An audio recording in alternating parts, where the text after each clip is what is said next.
तो कई दिन से क्लास हम मैथ, ट्रिग्नोमेट्री, फिजिक्स, केमिस्ट्री सब पढ़ रहे हैं और आज हम फिर से अपने चलते हैं जनरल नॉलेज की तरफ। General knowledge, GS, general knowledge की तरफ। और इसमें आज हम पढ़ेंगे थोड़ा सा एयरवे के बारे में, ठीक है ना। एयरवे के बारे में, जिसे हम कहेंगे वायु परिवहन। क्या कहेंगे? वायु परिवहन। वायु परिवहन। और वायु परिवहन को हम पढ़ते हुए बिना देरी किए हम पढ़ेंगे कि वायु परिवहन का मुख्य कार्य क्या है। मतलब वायु परिवहन का क्या है कि अगर हम वायु परिवहन को परिभाषित करना चाहें, जैसे आपका जल मार्ग है, वायु मार्ग है और सड़क मार्ग है। सड़क मार्ग क्या होता है? कहीं ना कहीं दो हमारे ठीक है ना, राज्यों के बीच, हमारे गांवों में और हमारे क्षेत्रों में एनएच है, एक्सप्रेसवे है, इस प्रकार की चीजें हैं जो सड़क परिवहन का कार्य करते हैं। एक वायु परिवहन होता है जिसमें हम क्या बाई एयर वे क्या करते हैं, एक स्थान से दूसरे दूर स्थान तक कम समय में दूरी तय कर पाते हैं। एक होता है जल मार्ग, जिसे हम, ठीक है, जैसे आपका हल्दिया वाला है तो आप क्या करते हैं, जल परिवहन द्वारा एक दूसरे का इंपोर्ट एक्सपोर्ट और आसानी से कोई भी दूरी तय कर सकते हैं। अर्थात समुद्री मार्ग भी उसको कह सकते हैं, जल मार्ग को, ठीक है ना। या हम जलीय मार्ग बहुत प्रकार से देखते हैं, कई स्वेज नहर है, नहरों के बीच में है, ठीक है, सागरों के बीच में है, तो वो जल परिवहन से। वो तो एयरवे के बारे में बात करते हैं। तो खासकर वायु परिवहन की जब हम बात करते हैं, तो हम जब इंडिया में बात करते हैं वायु परिवहन की, तो भारत में जो वायु परिवहन की शुरुआत की गई वो की गई 1911 में, और इलाहाबाद से नैनी के बीच विश्व की सर्वप्रथम विमान डाक सेवा का परिवहन किया गया, ठीक है ना। तो अगर हम बात करते हैं वायु परिवहन की, तो इसमें क्या है, भारत में वायु परिवहन की शुरुआत जो है, भारत में वायु परिवहन की शुरुआत, वायु परिवहन की शुरुआत शुरुआत 1911 में की गई, ठीक है। भारत में वायु परिवहन की शुरुआत कब की गई, अगर आपसे कोई पूछता है तो आप बता सकते हैं 1911 में की गई, जब इलाहाबाद से नैनी के बीच विश्व की सर्वप्रथम विमान डाक सेवा का परिवहन किया गया। इलाहाबाद में एक नैनी जगह है, तो इलाहाबाद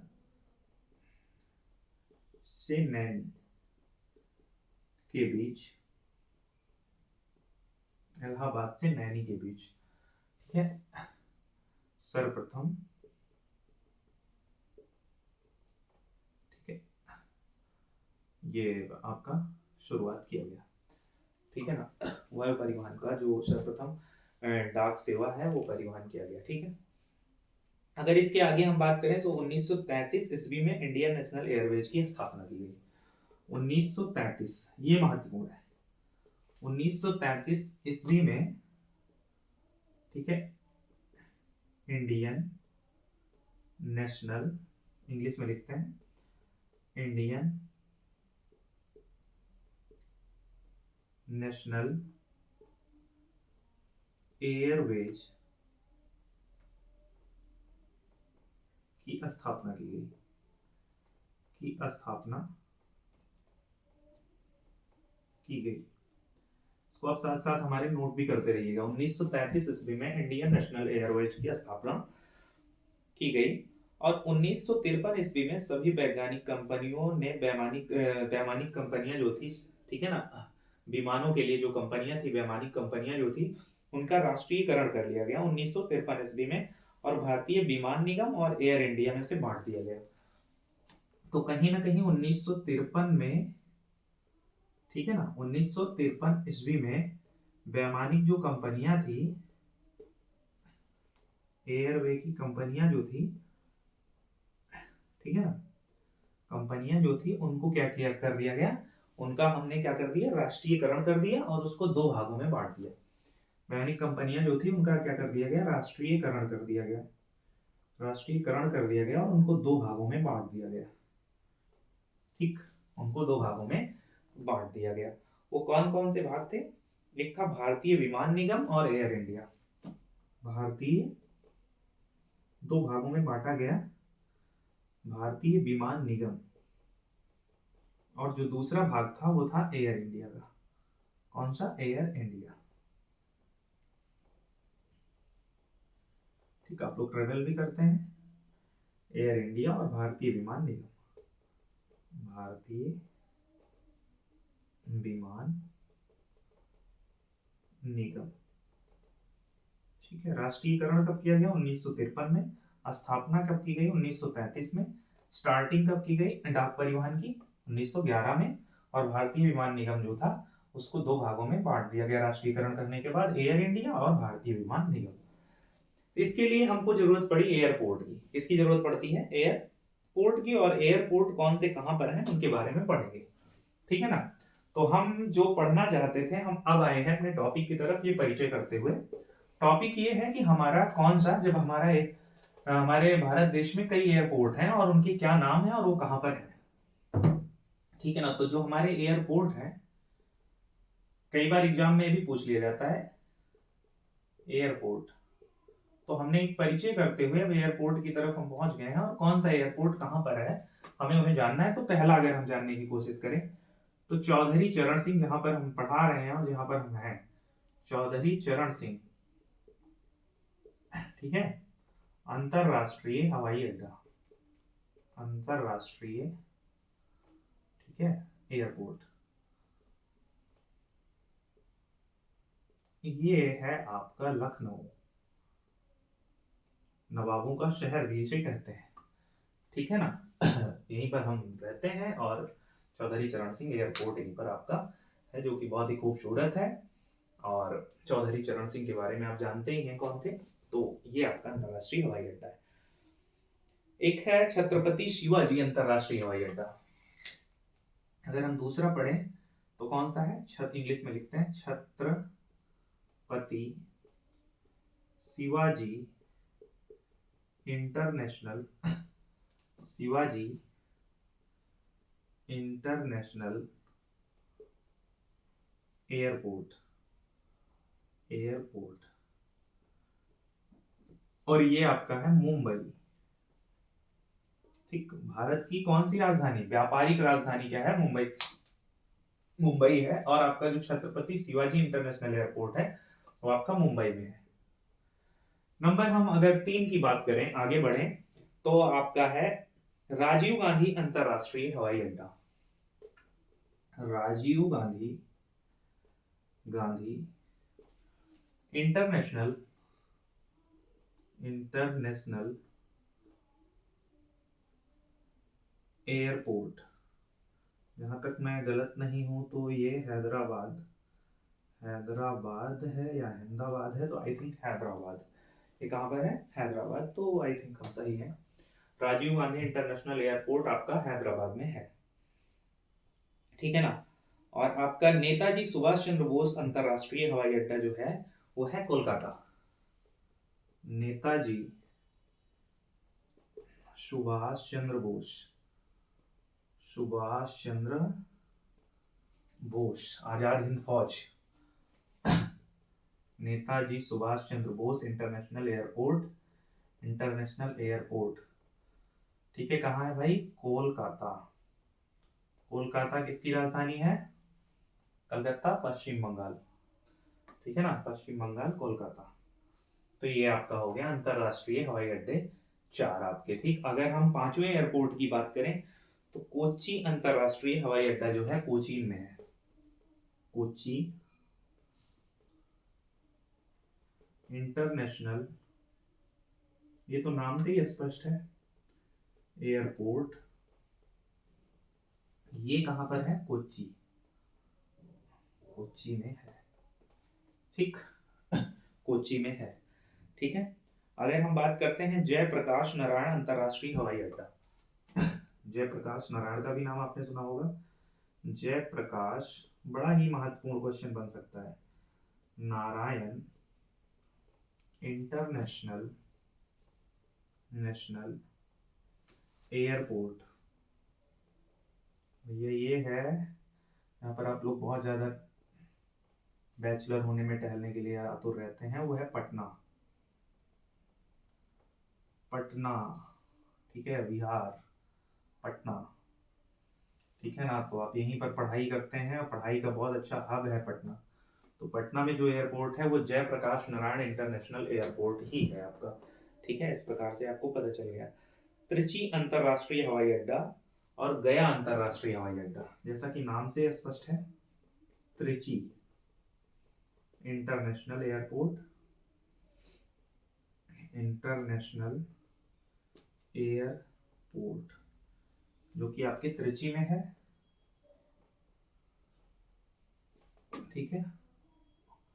और गया, गया जगन्नाथपुरी उड़ीसा, गया इंटरनेशनल एयरपोर्ट जो कि आपके गया में है, ठीक है ना, उड़ीसा।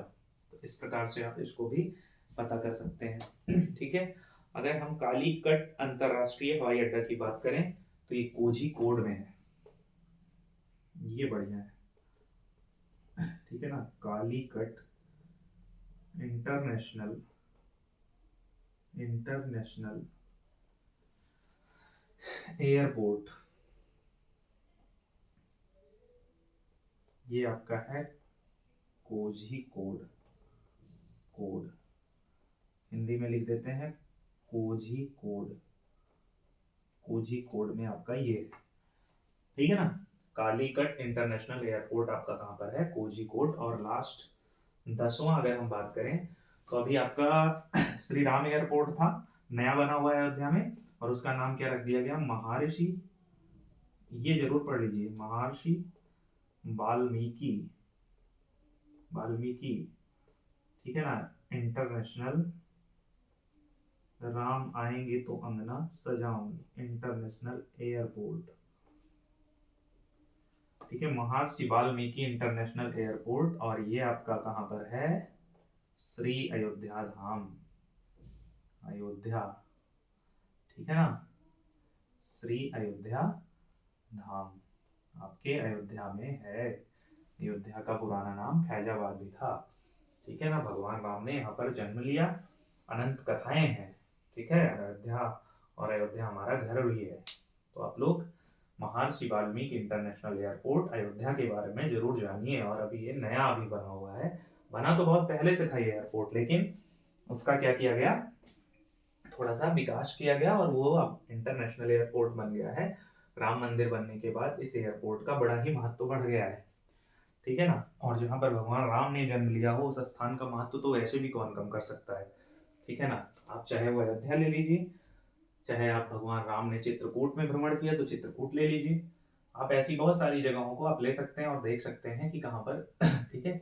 अगर हम आगे बढ़ें, ठीक है ना, बिना देरी किए, तो हमारे बहुत सारे और एयरपोर्ट हैं जिनके बारे में हम पढ़ सकते हैं, ठीक है। एक है शेख अल आलम अंतरराष्ट्रीय हवाई अड्डा, ठीक है, शेख, देखिए कभी नाम भी आप नहीं सुने होंगे, अल आलम इंटरनेशनल, इसीलिए मैंने एक क्लास लिया, Sheikh ul Alam international airport, international airport Srinagar का महत्वपूर्ण हवाई अड्डा है, श्रीनगर, श्रीनगर जम्मू कश्मीर, श्रीनगर, ठीक है ना। शेख अल आलम एयरपोर्ट जम्मू कश्मीर, श्रीनगर। आगे बात करें अगर हम, ठीक है ना, और अंतरराष्ट्रीय हवाई अड्डों के बारे में, तो हम इसमें पढ़ सकते हैं। एक आपका चेन्नई का बहुत ही महत्वपूर्ण हवाई अड्डा है, मीनाबक्कम, मीनाबक्कम अंतरराष्ट्रीय हवाई अड्डा, ठीक है ना, मीनाबक्कम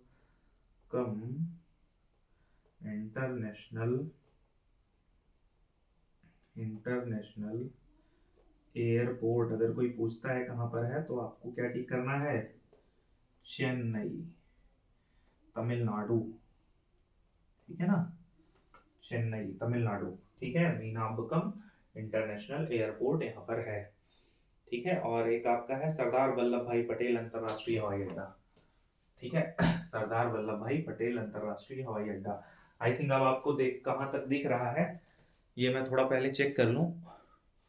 मैं अभी लिख सकता हूँ, ठीक है ना, हाँ यहाँ पे मैं लिख सकता हूँ एक, सरदार वल्लभ भाई पटेल, वल्लभ भाई Patel international airport, airport Ahmedabad, कौन भूल सकता है अहमदाबाद। क्रिकेट का वर्ल्ड कप फाइनल जिसमें इंडिया हार गई थी और हम जैसे लोगों को बड़ा दुख हुआ था, ठीक है। सरदार वल्लभ भाई पटेल इंटरनेशनल एयरपोर्ट। और आप अगर और अच्छे से इसको याद करना चाहते हैं तो ऐसे याद कर लीजिए, वहां पे क्या है, यूनिटी ऑफ स्टेच्यू बनी हुई है वल्लभ भाई पटेल की है, ठीक है। तो ये भी बना हुआ है, आप ये भी इसके द्वारा भी याद कर सकते हैं कहाँ पर सरदार वल्लभ भाई पटेल इंटरनेशनल एयरपोर्ट है, तो वहां पे यूनिटी ऑफ स्टेच्यू बना हुआ है, ठीक है। ठीक है, बाबा साहेब अम्बेडकर, बाबा साहेब अम्बेडकर इंटरनेशनल एयरपोर्ट, बाबा साहब संविधान के रचयिता हैं, अम्बेडकर इंटरनेशनल एयरपोर्ट कहाँ पर है भाई, नागपुर। क्या फेमस है, संतरा। क्या फेमस है, संतरा। नागपुर में क्या पाया जाता है, संतरा, ठीक है ना। तो बाबा साहब अम्बेडकर इंटरनेशनल एयरपोर्ट आपका कहाँ पर है, नागपुर में है, ठीक है। एक है गोपीनाथ बारडोली अंतरराष्ट्रीय हवाई अड्डा, गोपीनाथ गोपीनाथ बारडोली इंटरनेशनल एयरपोर्ट, गोपीनाथ बारडोली, ठीक है। ये कहाँ पर है भाई, गुवाहाटी। कहाँ पर है, ठीक है ना, गुवाहाटी में है, ठीक है ना। गोपीनाथ बारडोली इंटरनेशनल एयरपोर्ट आपका गुवाहाटी में पड़ेगा। तो ये सब आपको ध्यान रखना है, ठीक है ना। इस प्रकार से मैंने कोशिश यही किया कि आपको ज्यादा से ज्यादा बताया जाए। एक दो और भी होंगे, आप पढ़ लीजिएगा। जैसे तिरुवनंतपुरम इंटरनेशनल एयरपोर्ट, तो तिरुवनंतपुरम में है, ठीक है ना। जितना तिरुवनंतपुरम इंटरनेशनल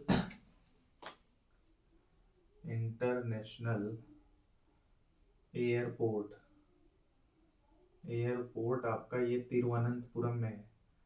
तिरुवनंतपुरम, क्रिकेट वाले संजू सैमसन ठीक है, इस बार चयन हुआ है उनका अफगानिस्तान की टीम में, ठीक है। और केरल की राजधानी भी है तिरुवनंतपुरम।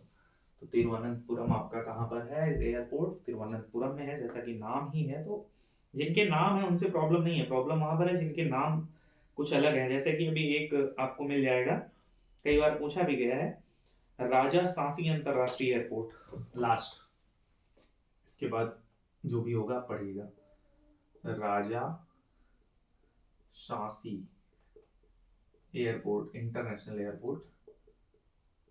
ये एयरपोर्ट तो बहुत सारे हैं, इंटरनेशनल एयरपोर्ट, राजा सांसी इंटरनेशनल एयरपोर्ट। और ये आपका कहाँ पर है, अमृतसर। कहाँ पर है, अमृतसर। और अमृतसर, ठीक है, पंजाब, ठीक, गोल्डन टेम्पल के लिए फेमस है, ठीक है। तो इस प्रकार से आपने बहुत सारे एयरपोर्ट के बारे में पढ़ा, और जो भी चीजें हैं आप पढ़िए शिद्दत से मन लगा के, क्योंकि ये बहुत जरूरी है। 1911 में, ठीक है, डाक परिवहन की स्थापना की गई, उसके बाद 1933 आया, 35 में उसका क्या कर दिया गया, ठीक है ना। और फिर 1953 में राष्ट्रीयकरण करने के बाद 1953 में उसको दो भागों में बांट दिया गया, और एयर परिवहन और एयर इंडिया में।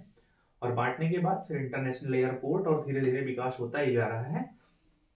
और इस समय आपको एक और क्वेश्चन जानना चाहिए कि उड्डयन विभाग के उड्डयन एवं परिवहन मंत्री जो हैं आपके, ठीक है, वो कौन है, ये आप हमको कमेंट बॉक्स में बताइएगा। भारत के वर्तमान उड्डयन एवं परिवहन मंत्री जो हैं वो कौन है, उड्डयन विभाग के, एयरवे के जो परिवहन मंत्री हैं केंद्र के, उनका नाम आप हमको बताइएगा, ठीक है ना। वो कमेंट बॉक्स में आप बताइएगा, ये क्वेश्चन आपके लिए।